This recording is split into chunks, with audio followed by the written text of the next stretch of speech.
কি রে? তো আমি গেছিলাম খাবার ডেলিভারি দিতে, আর আমি ঢুকতে না ঢুকতে আমার একটা পার্সেল চলে এসেছে। প্রথমে কাকুটা আমাকে ফোন করেছে, আমি ফোনটাকে কেটে দিয়েছি। এসো না, এখানে বস। ফোনটা কেটে দিয়েছে, আমি বলছি কান্না কার ফোন ধরিনি। চুপ করো না, ভিডিওটা করতে দাও। একটা সাদা শাড়ি, শাড়িটার কাপড়টা ভালো এসছে। আমার সাদা জিনিস একদম পছন্দ হয় না, কিন্তু এই শাড়িটা আপাতত আমার লাগবে একটা ভিডিওর জন্য। খুব পাতলা।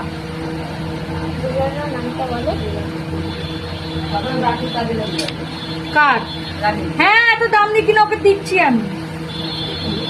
কত দাম বলো? অত শুনতে হবে না, তুই সর ওদিকে।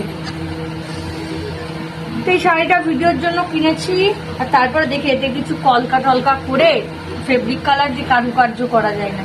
না মা, জানো বাবা, ভালো না গন্ধ।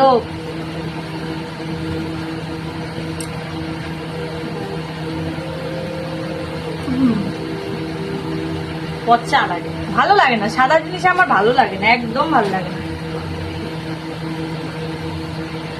শাড়ি হোক আর যাই,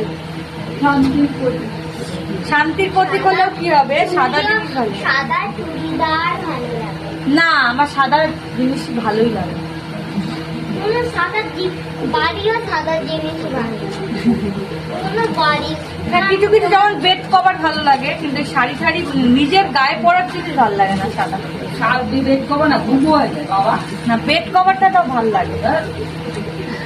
চলো, কেমন লাগলো জানিও। সাদা শাড়ি আর কেমন লাগবে বলো? নর্মাল